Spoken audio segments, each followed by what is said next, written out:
aí, meus amigos? Bom ou não? O presidente, e precisamos deixar isso absurdamente claro, já que o Bonner e a Vasconcelos se recusaram a usar o termo que é absoluto. O presidente do Brasil, Jair Messias Bolsonaro, ontem em seu Twitter, após a sabatina na Goebbels, postou o seguinte... Abre aspas. Foi uma enorme satisfação participar do pronunciamento do William Bonner. KKKKK. Muito tiozão ele. Na medida do possível, com muita humildade, podemos esclarecer e levar algumas informações que raramente são noticiadas em sua emissora. Pela paciência e audiência, o meu muito obrigado a todos. Fecha aspas. E essa postagem do presidente nos fala muita coisa que eu preciso dar contexto para que vocês apreciem o post como realmente deve ser apreciado. A primeira é que numa entrevista, numa sabatina, você espera que o entrevistador vá deixar você ao menos responder, né? Mas o que você viu foi uma estratégia de centavos, porque toda vez que o Bolsonaro começava a derrubar a narrativa imposta pelo próprio Grupo Globo, o seu Bonner arrumava aquele desespero de namorado novo que foi no banheiro e esqueceu o celular desbloqueado, sabe? E é muito fácil você pensar que eu tive essa impressão porque eu sou bolsonarista, o que por sinal é bem verdade, né? Eu não tô aqui tentando enganar ninguém. Mas é fácil colorir o desenho quando pegamos a opinião de outro jornalista, fora da nossa bolha, sobre qual foi a sensação ao assistir o monólogo do Bonner. Abre aspas pro Milton Neves. Parabéns ao William Bonner por ter conseguido falar mais que o entrevistado hoje no Jornal Nacional. E inventou também a pergunta interminável e lida. Em seguida, resolveu ainda explicar sua própria e longa pergunta. Ora, nem precisava de entrevistado. Fecha aspas. Então, meninas, as más línguas estão falando que o Bonner tomou todo o tempo do presidente porque ele estava com saudade de ter audiência. E isso é um fato, já que a entrevista com o presidente Bolsonaro foi a maior audiência da TV em 2022, batendo inclusive o jogo do Flamengo e Corinthians, que são as duas maiores torcidas do país. É showman que fala, né? A segunda coisa é que realmente foi um exercício de paciência que a audiência teve que demonstrar, porque na hora que a dona Vasconcelos meteu o... Não, a gente disse, fique em casa, se puder. Bicho, dentro de mim eu era só aquele meme do Chuck Norris chutando a TV. Só que depois eu pensei em todo conteúdo de qualidade pra trazer aqui pro canal e aí eu fiquei feliz, porque é sempre bom aproveitar oportunidades assim, tão explícitas, pra desmascarar quem até ontem nos enganava. E hoje a informação pode chegar através da internet, rápida, apurada por qualquer um. Aí esse tipo de lorota descarada não passa despercebida, a gente expõe, e é por isso que eles odeiam tanto as redes sociais. Eu sei que você estava esperando um Bolsonaro no Jornal Nacional 2018 versão 2.0 e pode ter saído dessa com a sensação de um empate em 0-0. Mas eu preciso te lembrar que empate na casa do adversário é sim um bom resultado e eles também sabem disso. E é por esse motivo que a oposição tá chorando no Muro das Lamentações, também conhecido como Twitter. E a minha missão nesse vídeo é trazer para vocês os melhores momentos de todo esse rolê que foi épico. E você já vai entender porque pode ser que você não tenha visto o que eu vi. Mas fica calmo que eu já vou te contar. Pra quem tá achando que, essa sabatina não trouxe nada de novo, não teve nenhuma mitada. Meu filho, onde que você tava no momento do... Você tá me estimulando a ser ditador. Eu, candidato? Você. Eu, candidato. Eu? Aqui, ex-marido da Fátima, que agora tá pegando o freixo com aparente déficit de testosterona. Pra você e pro Brasil inteiro, é presidente. Tá ok? Forte abraço. Tá, mas a gente precisa falar aqui de coisas importantes, então vamos falar das lágrimas das inimigas. Gregório do Vivier, após a entrevista, foi até o Twitter dizer que achou a entrevista fofa e que, na opinião dele, faltou falar de vários outros assuntos. Bom, vamos ver como que o público do Vivier respondeu, sabe? Povo fora da nossa bolha, bem longe. Ele saiu fortalecido. Foi bem fraca a entrevista. É a tal história, expectativa barra realidade. Mesmo sendo duro ter que admitir isso, Bolsonaro ganhou essa entrevista. Bonner e Renata foram muito fracos. Ele só mentia e o que eles falavam era próximo assunto, quase que legitimando a mentira de Bolsonaro. A única pergunta sobre economia era quase um elogio. Até usaram a desculpa da pandemia e da guerra na pergunta. Ele nem precisou se dar o trabalho de passar pano. A pergunta já chegou limpinha. Muito fofos. Entrevista vergonhosa, joguinho ensaiado, cheio de falsos ataques e saídas fáceis. A cara de deboche do Bonner e a de vítima da Renata harmonizaram perfeitamente com a firmeza do Bolsonaro. Muito preocupante. Tá na cara que a entrevista foi acertada na condição de não abordar o tema macro família. Faltou contraponto? Foi treinado sim? A pergunta do Centrão? Ele aguardava com o ditador engatilhado. Esse modelo de entrevista não funciona com lacrador. É outro jogo. Acho que o Bonner e a Renata não se prepararam e ele conversou bem com os eleitores moderados. Tô pessimista quanto ao resultado dessa pesquisa. É importante a gente entender o porquê que essa galera entrou em pânico. Em 2018, Bolsonaro veio se apresentar, ou seja, muita gente só o conheceu a partir do Jornal Nacional e assim começou a acompanhá-lo. Quem acompanha o Bolsonaro? Vota no Bolsonaro. Só que não dá pra ganhar eleições só com o voto dos bolsonaristas. A entrevista de ontem foi pra outro público, que não é o dele.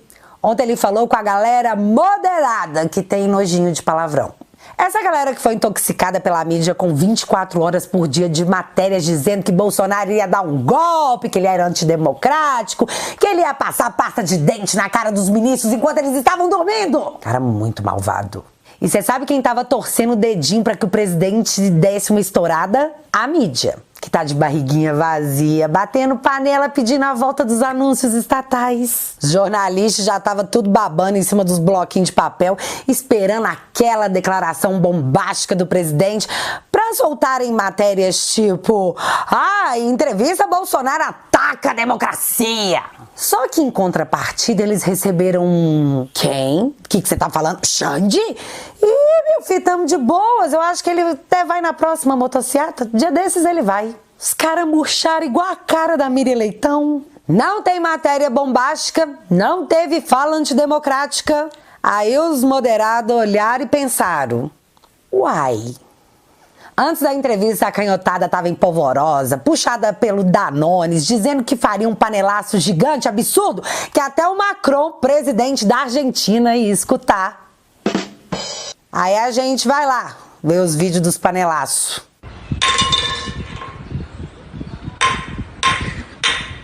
Então, povo, foi uma excelente oportunidade do presidente mostrar o que está fazendo. Falou que a nossa inflação vai ser menor que a dos Estados Unidos.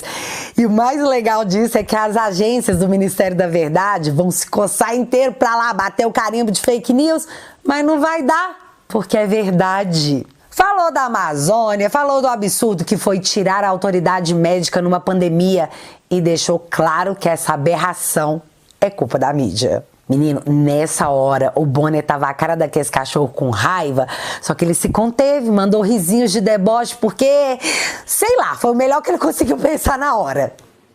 Eu, candidato? Você. Mas é que teve uma hora que eu ri demais, que foi a hora que ele estava falando das urnas, e aí o Bolsonaro foi lá e falou: pera lá, colega, quem falou isso aí foi o chefe de TI do TSE, que atestou que o cara entrou lá e ficou fazendo moonwalker por 6 meses, com senha do ministro, foi o TSE, foi eu não, tem um inquérito. Tem inquérito. Temos inquérito. Aí, o ex da Fátima, pra sair dessa situação constrangedora, mandou um: ah, tá. Só que aí o senhor tá sendo acusado de falar desse inquérito sigiloso, né? Pare de falar desse inquérito sigiloso. Véi, é tipo assim, quem liga pro conteúdo importante que deveria ser discutido? Vamos focar no ponto onde você não podia contar isso pra ninguém, porque era segredo, seu feio bobo chato. Democracia brasileira. Boa? Opa, muito boa. Recomendo. Teve a parte da autonomia da PF que o ex da Fátima Bernardes falou assim: autonomia e sobre a imparcialidade da Polícia Federal, que goza de autonomia já há alguns anos, como ninguém poderia negar. Que goza de autonomia há alguns anos e ninguém poderia negar. Mas aí, Bolsonaro, como é que você se sente com essa acusação de interferir na PF? Mas você acabou de falar que eles gozam de autonomia há alguns anos e que ninguém pode negar. Tipo, você falou, homem! E aqui, a Fátima não vai voltar pra você. Agora ela tá com um freixo, versão Ranger rosa. Supere esse mau sentimento. Toma o whey protein pra você melhorar. Bolsonaro também falou sobre as acusações de governar com o Centrão, que foi quando ele meteu aquela. Eu, candidato? Você. Ai, eu nunca vou enjoar desse vídeo. E também não perdeu a oportunidade de esfregar a cara de geral, dizendo pra todo mundo que os senadores do PT votaram contra a PEC dos auxílios, que aumentou o Auxílio Brasil para R$600. E também macetou a oposição, que votou contra a redução do ICMS, que baixou de forma brutal o preço dos combustíveis. Tá aí os caras que se preocupam só com o povo mais pobre. Que é expulso de qualidade. Mas a mais da noite, aproveitando a audiência gigantesca do Showman, veio da dona Renata, que no melhor estilo 1984, e a tentativa de reescrever a história na frente dos nossos olhos, disse que a Goebbels não disse fique em casa. A Goebbels disse fique em casa se puder. Se puder. Fique em casa se puder. Foi mal, mas não vai dar pra fazer piada disso não. Enquanto pais e mães de famílias eram multados e presos por estarem trabalhando, a Goebbels mandava uma jornalista, com permissão de trabalhar, para filmar os estabelecimentos sendo fechados e as pessoas desesperadas, como se aquilo fosse uma espécie de entretenimento. Era a programação da pandemia. Teve coletânea de vídeos dos artistas da emissora dizendo pra você ficar em casa. Não tinha nenhum mas. Era fique em casa e faça origami. Olha o meu origami, que legal. Aprendi no meu tempo livre. Aquilo foi uma escarrada muito bem dada na cara da população. E aí, direto dos porões dos esquecidos, Vera Magalhães, a datilógrafa, aparece pra dizer que nem teve lockdown no Brasil. Imagina, nem teve lockdown. Tudo que nós vivemos, você imaginou. A Goebbels não fez campanha para ninguém ficar em casa, não teve lockdown. E aquele o choro é livre que a jornalista da Goebbels mandou quando avisava que o lockdown ia continuar foi imaginário. Mas como quem perdoa é Deus, eu quero saber o que a gente faz com esse post aqui da dona datilógrafa, que diz o seguinte, abre aspas. Para negar que o lockdown foi eficiente, Bolsonaro enfiou até uma menção ao CEAGESP no pronunciamento. Fecha aspas, véi. A internet não perdoa. Então a gente só pode concluir que ou é Alzheimer ou é só cara de pau mesmo. Galera, olha bem para essa foto, mas presta bastante atenção nessa foto. Agora, você dá uma olhada para essa aqui e grava essa imagem na sua cabeça e no seu coração, meu amigo. Porque nós nunca vamos esquecer. Nunca. E aqui vai a minha opinião pessoal, tá? Jornalista da Goebbels tem um lado muito bem definido. E assim que eles saem de lá, eles se sentem super de boa para declarar o seu amor ao seu candidato descondenado. Chico Pinheiro tá aí que não me deixa mentir. Marcos Uchoa também. Aliás, seu Marcos Uchoa nos contou o tamanho do estrago que o Bolsonaro fez na Goebbels por obrigá-los a seguir aquilo que eles exigem dos outros. A CLT. Escuta. Foi uma das coisas que o Bolsonaro fez. Pessoas que tinham um salário melhor na Globo ganhavam como pessoa jurídica, como PJ. Tá. E no primeiro ano do Bolsonaro ele já foi em cima da Globo, em termos trabalhistas, dizendo que isso não podia ser assim, etc e tal, e todo mundo passou a voltar a ser funcionário. Ah, é? Todo mundo, até Galvão, até Faustão. Caramba. Todo mundo tinha que ser funcionário. Você entendeu o tamanho do prejuízo? Eu acho que pode ter ficado uma certa mágoa, né? Ainda mais se a gente analisa com essa comparação aqui. Lucro líquido da Goebbels, ou seja, o quanto a emissora de fato pôs no bolso. 2010, 2,7 bilhões. 2015, 3,01 bilhões. 2016 e 2017, anos do Temer, 1,2 bilhões. 2021, 174 milhões. Reza a lenda que o bolso segue sendo a parte do corpo que mais dói. E no meio disso tudo tinha a história da mão, né? A colinha do Bolsonaro escrita na mão, que já é tradicional desde 2018. Eu tenho pra mim que o ex da Fátima e a outra moça lá acabaram lendo o que tava escrito e mandaram um: "Oi, Deus, tudo bem?" Então, eu sei que eu não tenho sido uma pessoa muito boa ultimamente, mas por favor, não deixe o Bolsonaro falar desses negócios, não, porque senão vai dar muito ruim pra nós, senhor. Deixa não. Eu vou melhorar, eu vou ser uma pessoa boazinha. E, de fato, nenhum daqueles assuntos que estavam na mão do presidente foram abordados. Mas o que estava escrito na mão dele?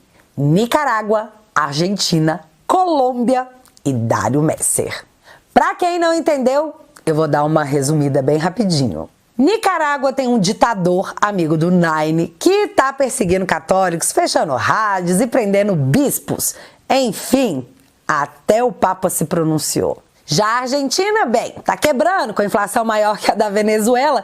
E agora a Cristina Kirchner, amiga do Nine, viu o Ministério Público pedir 12 anos de prisão pra ela por integrar o maior esquema de corrupção que a Argentina já viu.